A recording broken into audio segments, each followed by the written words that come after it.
What comes into your mind when you think of that word attitude? The first thing that jumps into my mind is an American sci-fi movie called In Time. If you've not seen it, I highly recommend it. It's a beautiful movie. You'll love it. In Time is a 2011 sci-fi movie starring Justin Timberlake, and it's only him I can remember. There's a scene in the movie where Justin Timberlake enters a restaurant, and it's a fancy restaurant. He's eating, and because it's the first time he's in a fancy restaurant like that and seeing so much food, Justin Timberlake is just gobbling up his food. The next thing that happens is that the concierge walks up to him and says, "Excuse me, sir, this must be your first time, right?" Look at those people that you really admire. Look at those high performers that you really admire. The truth about it is that they are not frenzied. They are not all over the place like you are. Has this ever happened to you? You know you want to grow, to improve, to be better, fulfill your potential, but you don't know where to start. You don't know what you need to focus on. Especially in this time and age where there is so much noise going around, so much buzz. The people talking about Forex are there talking about Forex, that look, invest in Forex and your life will change forever. People talking about Bitcoin and crypto are saying that, look, this is the thing that you need to focus on to make your life and destiny worth a while right now. The people talking about mental health are talking about, okay, look, you need to take care of your mental health, you need to take care of your emotions.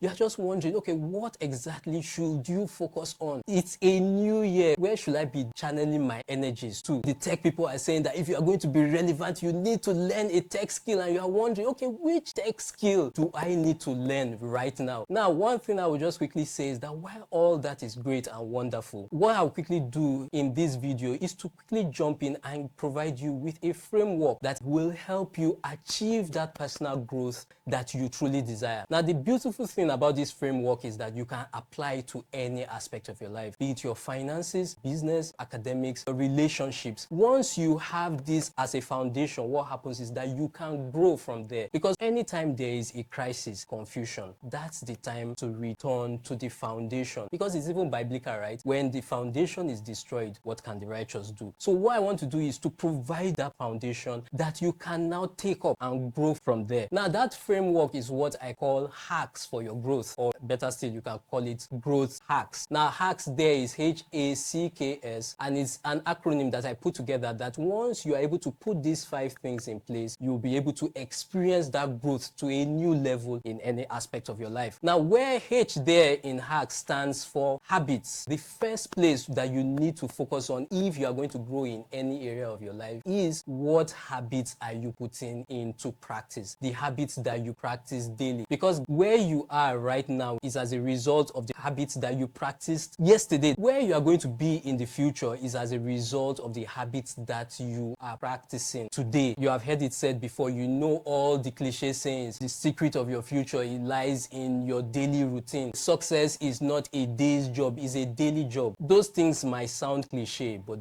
they are truth. To experience any real growth, that's where it starts. You need to go back to the foundation and say, okay, what habits am I putting into place? I want to experience financial growth. What habits am I putting into place for my finances? I want to experience growth in my career. What habits am I putting in place for me to see growth in my career? I remember that when we're talking about habits, we're talking about those things that you do daily. Please, you have heard these things over and over again, but please do not take these things as cliche. They are basic foundation that will take you to that next level that you seek. Because one thing that I've discovered, especially with the advent of social media, is the fact that we want to grow, we want to improve, we want to become those high performers that God has created us to be. But then, because you are seeing what every other person is doing around you, there is that tendency for you to want to copy the style or copy the behavior of that particular person. You want to speak like this on video, and then you see a Gary Vaynerchuk and something is saying, oh, if Gary Vaynerchuk has so many views, so many followers, and he curses, perhaps I need to curse like the way Gary Vaynerchuk curses. Or you see a Marie Folio, she has so many followers, so many people that love her, and then you notice that, okay, what Marie Folio does is that she's always dancing, always moving around, always saying something funny, and you say, okay, maybe I need to start dancing so that I can have so many views and followers. Now, one thing I will say is that what makes a Marie Folio,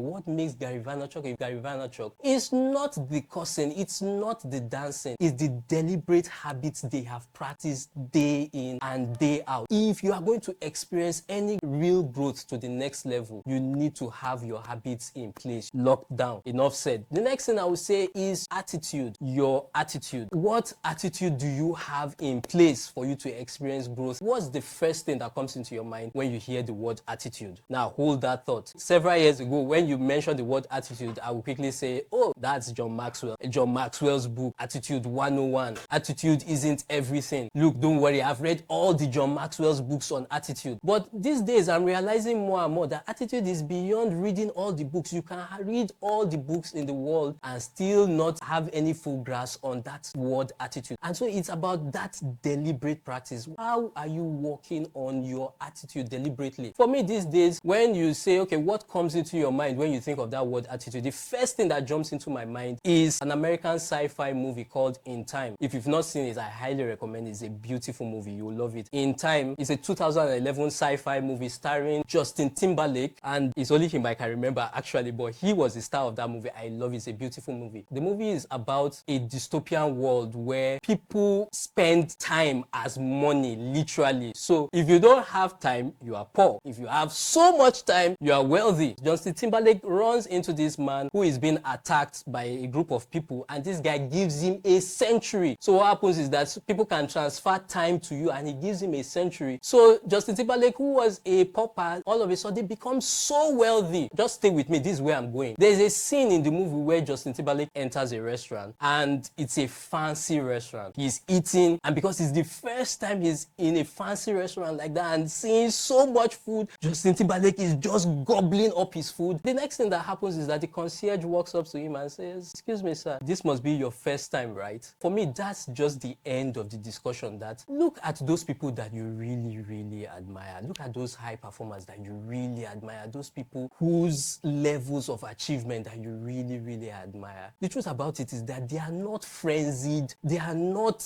all over the place like you are. They are not frenzied. They are not in a hurry. Oh, moving up and down, say, there's no time to check time. For a very long time, that was my definition of being a high performer. So to the extent that the way I'm driving on the road, I'm like, Hayode, what's wrong with you? Are you a madman? Until one day I was stuck in traffic and I was so frustrated. If you live in a city like Lagos, you understand what I'm talking about, where you can be stuck in traffic and you are frustrated. I needed to get somewhere and I was just like, what is happening? I'm supposed to be achieving a goal right now. Then this voice just whispers gently in my heart and says, Hayode, you are frustrated, right? I said, yes, of course I'm frustrated. I'm supposed to be somewhere achieving something. And the voice says, okay, I understand. You are frustrated. And you know how you hear that sarcastic voice and I'm like, okay, so what's the problem? What am I doing wrong? He said, no, nothing. The only thing I want to ask you is that you are frustrated right now for being in one spot, right? What about if I said, I want you to remain in this spot for the next 3 hours? I'm sending somebody to bring $1 million to you. The only condition is that they must find you on this very spot when they bring that money. Will you wait? Trust me, immediately I heard that question, I didn't answer. Because like my beloved Reverend Sam will say, he says when God asks you a question, it's not because he doesn't know the answer to that question, it's because he wants to confront you with your foolishness. I knew the answer to that question, that if he meant that I was going to build a tent and build a campfire in that particular spot to wait for $1 million